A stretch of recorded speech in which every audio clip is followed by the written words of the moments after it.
bonjour, bonsoir, Bandeko Namaï, bonsoir.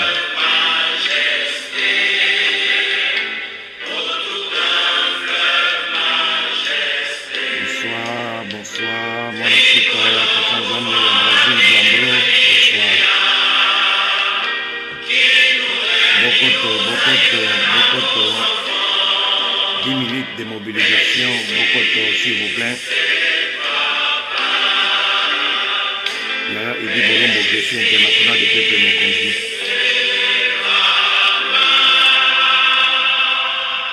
Le saco à tous. Le saco à tous. Voilà, Bandeko Langai. C'est Péliming qu'on se retrouve encore une fois de plus, les lots. En tout cas, nous avons laïté, naïka kapona na mobiliser, n'enga tous allés mobiliser partout dans toute la diaspora et puis dans le monde mobimba et en particulier dans beaucoup de Zaïre tous allés mobiliser, batu nyonso bayeba ke tous allés kokutana awa bandeko na ngai, tous allés kokutana lisusu ndenge kaka otokutana ki na Paris. Denga toyoka tokutana ki na Paris Ambrazine Ambro oyebi ndenge tokutani na Paris. Donc lelo oyo tozali na besoin na bino lisusu tokutana lisusu Bosenzo Ari yangai ndeko Bosenzo Ari namoni nini invitation na yo. Donc tokokutana lisusu ndenge tokutana ki na Paris bandeko na biso nyonso tolingi bozala wana lo sako yanga ndeko Ari ya Bwanya tokutana wana bandeko na ngai samedi ya le 14 nde makambo. Samedi oyo ezako ya mikolo ezako ya dans 2 semaines, dans plus ou moins 2 semaines, hein? Le 14 nde makambo. Bosala nyonso tozala ezali week-end, ezali jour ya semaine te, en tout cas yango wana toza kosenga ke boko kozala tozala ensemble pour toloba liloba moko de telle sorte que tobengana tosala nyonso tobengana batu oyo bayako nyokola biso na mboka wana ba Rwandais batutsi oyo bayako kama na mboka na biso Zaïre balingi kolongwa te ndenge moko na batu ya MONUSCO oyo branche armée d'occupation ya ONU batiela biso bango wana bainstalla bango wana na mboka na biso Zaïre dans l'unique but yako occuper biso, hein, yako manipuler biso pe yako détruire mboka wana ya Zaïre. Bango bakomisi yango lokola ya bango balingi kolongwa te balobi ke bakolongwa te. Pourquoi? Bakozela kaka mot d'ordre euta na gouvernement. Mais quel gouvernement? Il s'agit d'un gouvernement de l'occupation. Gouvernement ya nini o ezali wana? Gouvernement ya ba ventir oyo peuple zaïrois atie bango wana te, oyo peuple zaïrois oyo azali souverain aponi bango ata mokete. Gouvernement moko fabriqué par Hippolyte Kanambe alias Joseph Kabila, hein? Na Paul Kagame, ba Rwandais na Museveni, bango nde batu ba imposer gouvernement o ezali wana. Noëlla la cloche, bonsoir à ta belle sœur propre, merci d'être là. Gouvernement fabriqué, préfabriqué par Paul Kagame et Hippolyte Kanambe, bango complicité, complicité ya ONU, na soni oyo ba monique to timbeli bango et puis to mettre en exécution ba décision na biso ya ko benga na bango na peuple zaïrois tout entier. Soni wana loka ba benga na bango na bamboka misusu mais ba yebi ba intérêt ni no ba fandi na kati ya Congo pona ko yiba ba minéraux na biso ba métaux précieux na biso baza ko yiba ko tia na ba tank na bango ba blindé na bango, baza ko sala commerce ya ba arme ba lingi kolongwa te. Donc to telemeli bango na ndinga mokete bolemba te, il faut bakenda coûte que coûte, trop c'est trop. Cheli ya wendo compagnon de route, bonsoir et merci à toi, Bernadette Moutouale. Bonsoir à toi et à ton mari. On est ensemble. Donc, Makamon Azali Koloba, ezali ba réalité, ezali vérité. Alors, ba occupant, Oyo, bazali commandité par nini communauté internationale, ba multinationale, bazalaka wana depuis kala. Yango na bomonaka bitumba oyo biso moko to sale fort ya kobunda poto benga na bato wana poto divulguer makambo wana to bimisa na niveau ya presse bato mokili na bamboka na bango na ba France ba Belgique bazala saisi pour surtout zelai kaka presse internationale il n'a osala passer parce que presse internationale ezali manipuler na ba multinationale manipuler na ba état oyo bazali kwa sijetir biso donc silence radio total to broyer yango to casser yango biso moko to telemeli makambo oyo to lobeli yango Preston Enoch toko forme petit nabiso bonsoir merci d'être là José Varela bonsoir et merci d'être là. Voilà donc tozana kanda ya kosakana te il faut vraiment totelemela bato oyo totelemela bango y compris Chilolo Chivube Chikololo alias Félix Chilombo Chikekedi oyo a pesi bango occasion une fois de plus comme tout membre ya famille Kikekedi oyo ba ya na mboka wana ya Zaïre bakoma kozwa mboka wana Zaïre lokola propriété privée na bango et pourtant bazali porte malheur ya peuple zaïrois. Voilà donc biloko wana to timbeli bango to lingi yango le suscité Gorba en direct des États-Unis de Londres. Bonsoir à toi maman Beauté Faboko, bonsoir à toi vraiment donc yango na leki po to silana na makambo oyo mais pour rappeler bino que les 14 nde makambo biso tout na porte de Namir awa na Bruxelles à partir ya 10h muto ya mayele akoma na taba 9h30 donc ndenge moni bato yaki na Paris ba miso bakoma na 8h parce que toko kabola ba t-shirt ya Zaïre oyo ngana lati toko kabola ba t-shirt ya Zaïre to commander plus de 1500 t-shirts y compris 250 drapeaux. Donc 250 drapeaux et Gozalawana.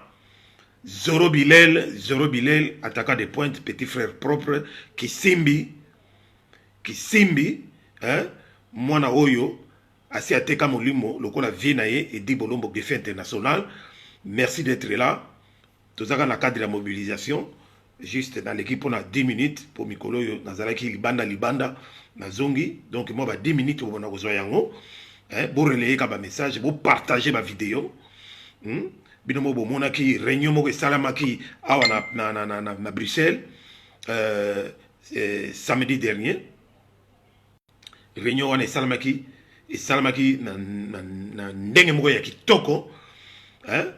Batutu bazoro bilel o bazali batutu bazalaki bolandaki ba message bango ba pesaki donc eza ba message ya kafu ezalaki pour en préparatif pour na nini marche où tous organiser les 14 donc ba maman bobangate ba maman pe ba telemi na Zaïre ba maman ndongo ba maman déboulonné ba maman kili bazan la kati ya mission oyo tozali la mission spéciale ya ko déboulonner nani tout Rwandais au bazan na pouvoir ya ko benga na batu tout oyo Félix azali ko faire écran oyo azali ko bomba na simana ye mais ye moko pe ayebi yango bien que mandat na ye oyo akokena na suka te parce que batu wana basalaka na bango likopate yake osala bango deal oyo eko botelaka na bandeko na biso baluba mususu ba problème mais et pourtant baluba nyoso te ba na sima muto wana mais problème na biso ezali il faut ko dégager ye Félix Chilombo na batu tout oya IDPS ba na sima na ye y compris ba oya zo memela biso comme bangolo neti ba soki yoka soni oyo atiki soki na Paris baya bato kokanga Zoro Bilel bosala makambo botia bapeti na temps balokota ye mpe nyonso bakolokota ye na oyo mpe abwakeli biso kuna na États-Unis soki fumu sapatu soki nani bolokota bango bipa bazali. On en a marre avec tous ces gens-là. Oyo baza kosala bafantir bakomi kozwa mboka na biso Zaïre mboka lokumu bakomi kozwa ngo na bafantir. Tala ndenge ekomi kodinda pamba tala ndenge nini ekomi kodinda na lakisa bino image po bomona ke mboka wana même na Nzambe catastrophe naturelle ekomi ya trop. Lelo lisusu botala mai ndenge toli lelo ya lelo mardi. Vous vous rendez compte? Tala mboka na bino ndenge ekomi.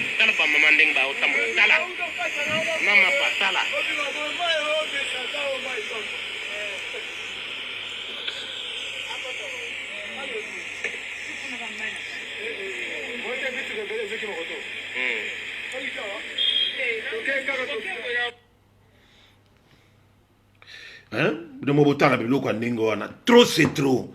Trop c'est trop, trop c'est trop.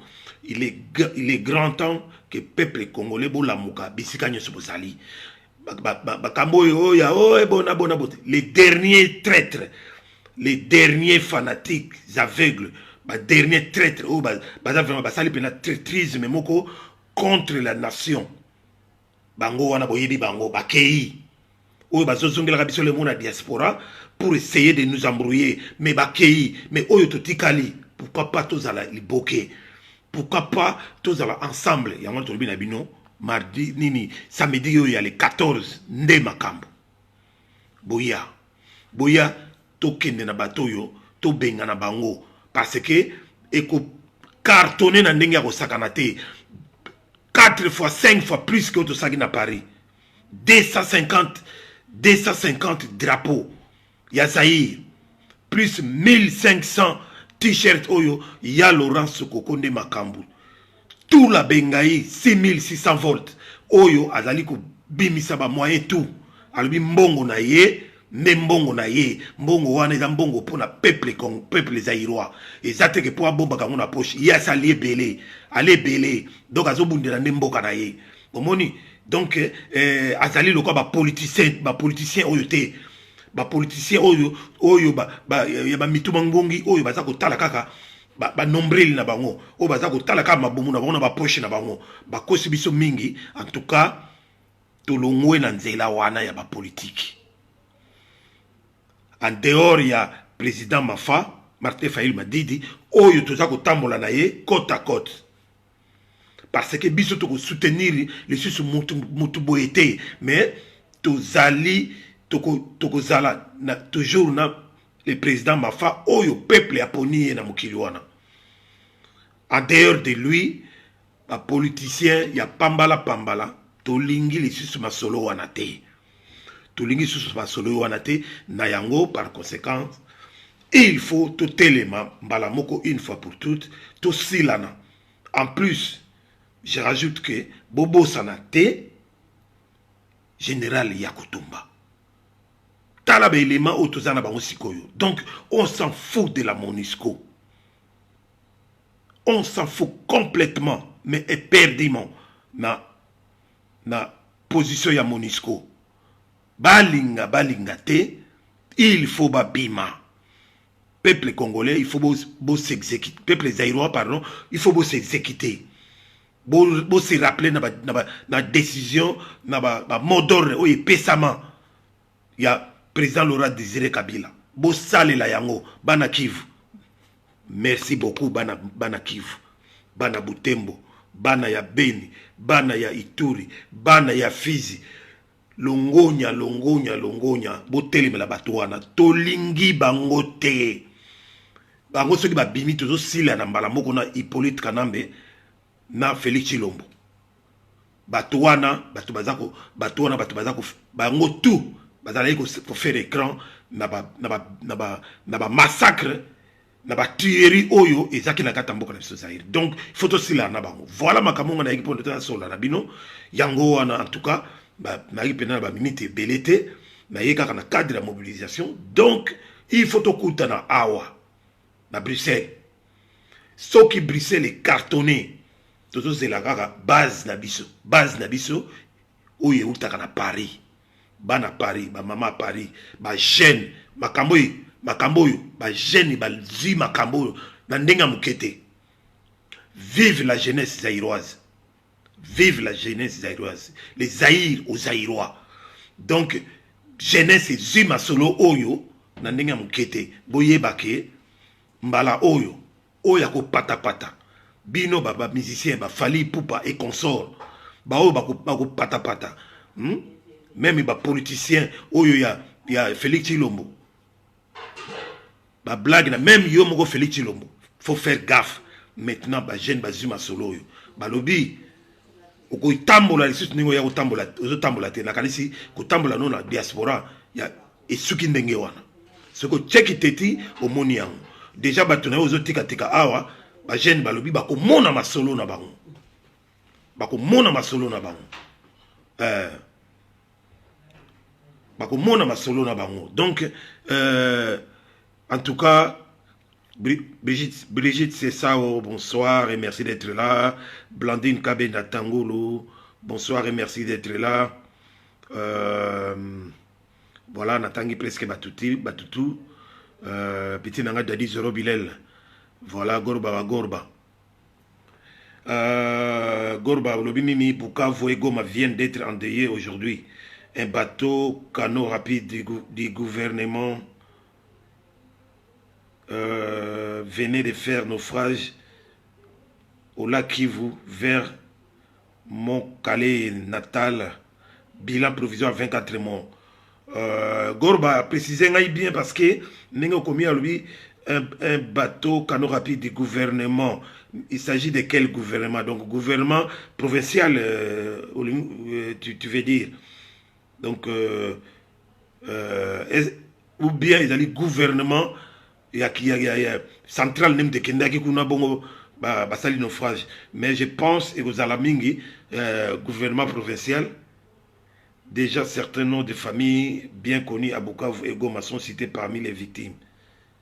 Je suis Kivu, donc vous avez le gouvernement provincial. Parce que et vous avez le gouvernement provincial parce que gouvernement provincial, hein, gouverneur ya Kivu azalaki mingi kozwa azali ko défendre cause ya peuple.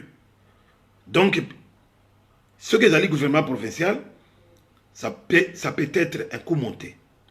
Bon, je me réserve encore analyse wana, mais bon, ils en ont pas hypothèse. Ndenge na banayi kolanda moi ba information na monene ti gouverneur ya Kivu banayi kosala kozana ti azozwa par ya peuple, donc c'est fort possible. C'est fort possible. Donc Gorba, en tout cas il faut signaler ngai yango ou bien obengi ngai na nini na WhatsApp na ngai ozalaka na yango pona avana kata awa nazolinga na kata, mais soko ko rappeler ngai sikoyo et ozala bien pona on est ensemble, maman Botefa beaucoup. Voilà, donc, Paul Bwanga, Gaz, merci d'être là. Ernest Fiotilou, merci d'être là. Kemit Nekongo Vuluzi. Ah, maman Clémentine Kabeya. Maman Clémentine Kabeya. Talabalouba ya solo. Oyo bazali, boya salité ya Félix Chilombo. Maman Clémentine Kabeya, merci d'être là. Voilà, donc, bozomona ke makamu ndenge za kotambola awa René Bonganga, bonsoir à toi, merci d'être là. Oui, Maman Clémentine, samedi est le jour férié, mais tu préférais qui est à la samedi parce que l'ambassade ya Rwanda accès na ngui la facilité. Mutuwana ya mutu muke à Panzi Bambongo partout, surtout net na France, na Belgique et tout ça, pour que Bazalaka toujours couvert. Donc tu yebi kata soto tu check yango vendredi, tu n'as pas koma wana te. Mais tu koma wana dans les parages. L'essentiel est que tu koma dans les parages. Mais pour peut-être la bateau belé pour bato bazwa raison te pour bato mosusu bazala empêché te yango moni toprogramaki journée ya samedi donc situation eza ndenge wana tolingi bato bazala ya ebele parce que impact ekozala directement na kingakati impact ekozala directement na kigali malgré que l'ambassade na bango ekozala protégé. Voilà donc la raison principale. Sabiwol, petit frère pop de Mons, merci d'être là. Nelly Faso, bonsoir. Prophète, les souvenirs, bonsoir. Voilà. Bonsoir Blaise. Voilà donc. En tout cas, Gorba, ce que vous rappelez, le plus vite que possible avant Nakata. Et voilà donc. Ou bien, ngana koko benga yo, zera Natala, so na benga pour l'information, on a ya Kivu, ils allaient endeuillé. Toye, parce que le gouvernement, ils allaient bon, on a limité le gouvernement central, mais il faisait le gouvernement provincial, donc c'est vraiment regrettable. Et ce qu'ils allaient que Nengen Ayebi, gouverneur Luana, Azali Azalaki na sima ya peuple. Bozela bengana no Gorba. Voilà. Patrick Fonja, j'attends ton intervention. Je t'ai envoyé un lien, mais je vois pas que tu... Je vois comme si tu ne fais pas signe. Oui, bonsoir Gorba. Oui, bonsoir Yaïdi. Oui, bonsoir. Est-ce que vous pouvez savoir ma précision na message wana otindi concernant deuil à Kivu parce qu'on se pose des questions pour savoir de quel gouvernement il s'agit. Voilà, il y a un peu parce que c'est tant dernier dans mon gouverneur il y a Kivu, on dirait qu'il y a peuple. Bon, tozobanga que les monsieur ces ali commenter ou bien mon ngwana o lobi boni de konanga Igorba ndio bien te historique ozo mapela na scène la ndio bien te so ho bandira on a lobby hein ozo nganga siko na lobby message na yo otindi hein que Kivu yali endeuillé et que nini naufrage mo ke salami kuna et que peut-être plus de 20 personnes bazaki na kati notamment gouvernement mais au préciser ce que le gouvernement central ou gouvernement provincial ya onde tuntoyeba parce que gouverneur wana on dirait azalaki moi mokesi ma peuple tuntoyeba tamsi ezali ku monter ou le mwande ngwana lobi boni pona message na yo wana. Bon, pour l'instant les messages je les transmis tel que je les reçu mais à ce que je sache, j'ai aussi dit quelque chose du genre, la ligne a confirmé pour ne pas désinformer information. Mais en réalité, c'est vrai, il y a un naufrage. Il y a un naufrage, pour l'instant, bilan provisoire, ils allaient à 24 personnes. Où ils vont confirmer, mais au-delà, il y a disparu, bazali et belé, où ils n'ont pas monanité. Binomo boyebi na bamboka na biso ba moyen de transport ezalaka na ba manifeste rarement bato bazomata na bato bazomata na ba train bazomata des fois même na ba bus ezalaka na ba manifeste te oyo bazana rapidité à identifier nombre de personnes bazalaki na kati nombre de personnes oyo bimi o ba biki nombre de personnes oyo ba kufi. Donc voilà un peu moi situation oyo et uti koleka nanani na Goma na bateau oyo et tout ça la naufrage lelo yango wana. Mais ce que je sache ezali que nango ngonde to babuya iti il en fait un peu trop na makambo etali ba accident na terrain wana. Il en fait un peu trop parce que on ne peut pas avoir na même province na même place ba accident oyo eza ko arriver du même genre et il n'y a pas de précautions, c'est comme si les gouvernements n'existaient pas. Vraiment, on déplore dans le sens que c'est comme si Ezali Nengozolo orientation à accident oyo Ezali fait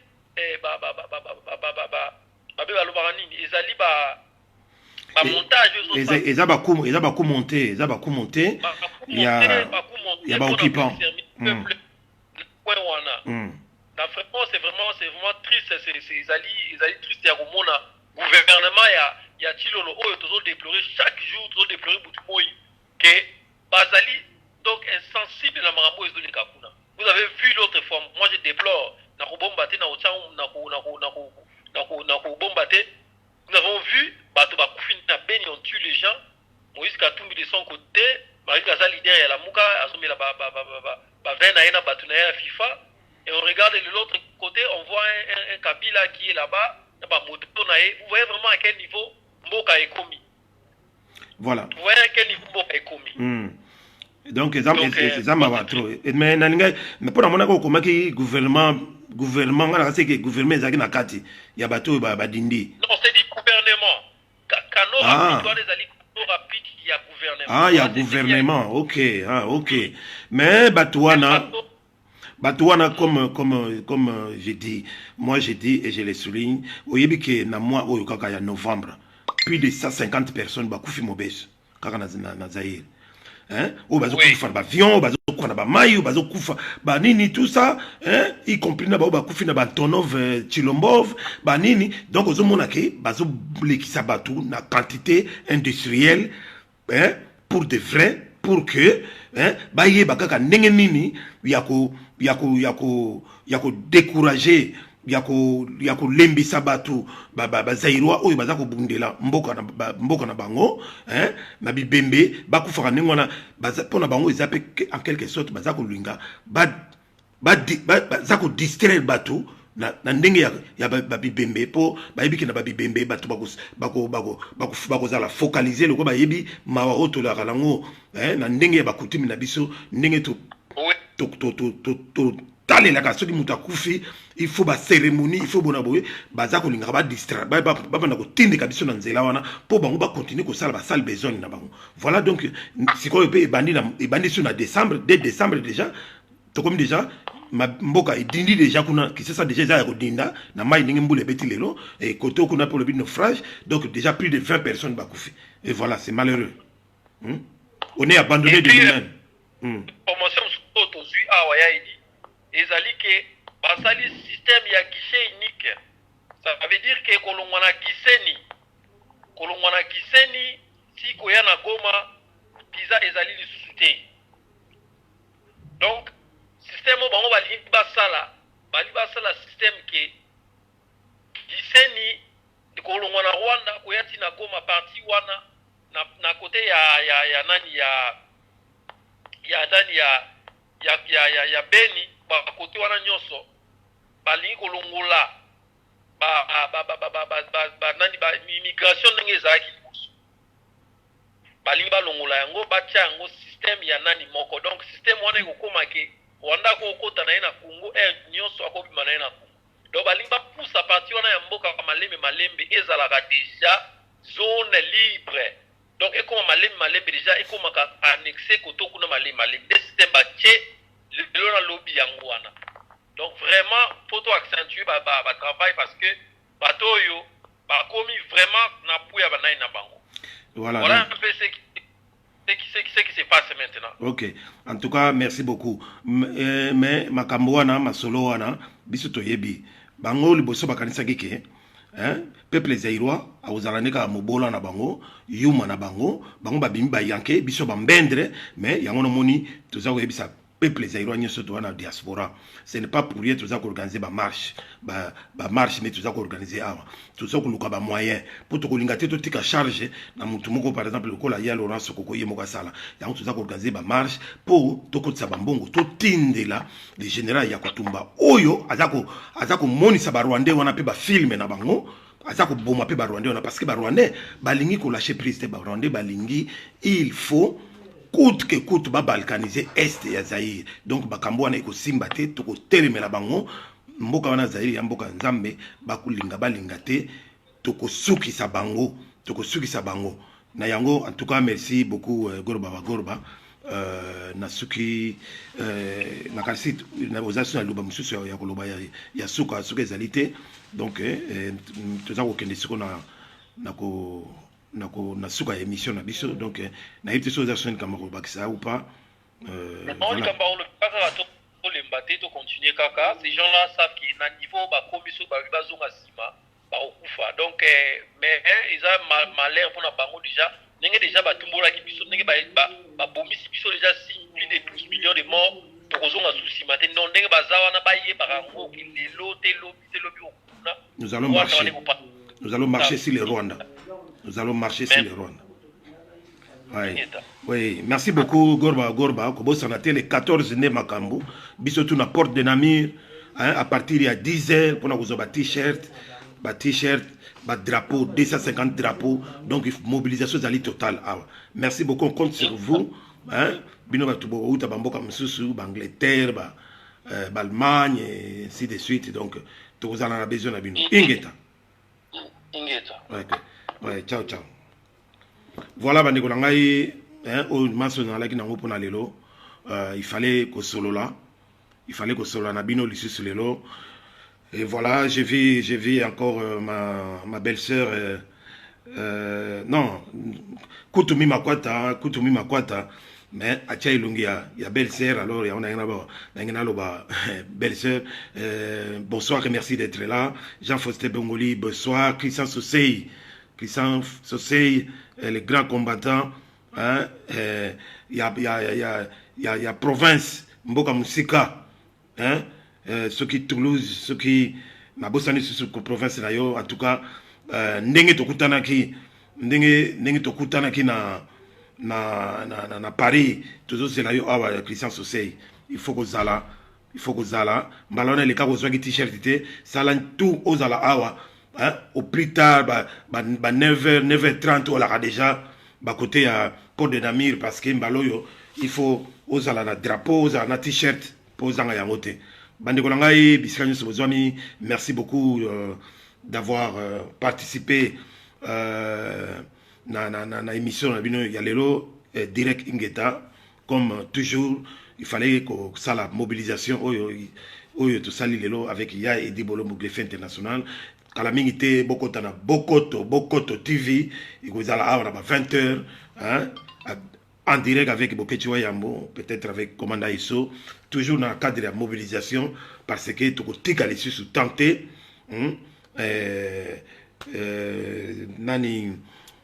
avec Steve Malungweno, na direction de la machine, oyo waza kosala ke bomona ka babilili na bokoto onyoso na Bokoto TV. Steve Malungweno, partenaire na biso Tolo Belavi de Papi Gwen, sans oublier Starnet TV, Fabrice, PDG Mayala. Donc voilà, Nasuki awa pona poko ya lelo, tokomi mbala sima, ingeta, ciao, jalu mundele bangwandi mibaramo. Ciao, mbote nabino, mbote. Mes remerciements à tous, à tout le monde qui était venu, qui m'a suivi dans une fête familiale de mon neveu qui s'est marié, en tout cas, Bato Balanenga Nakata Paris. Merci beaucoup.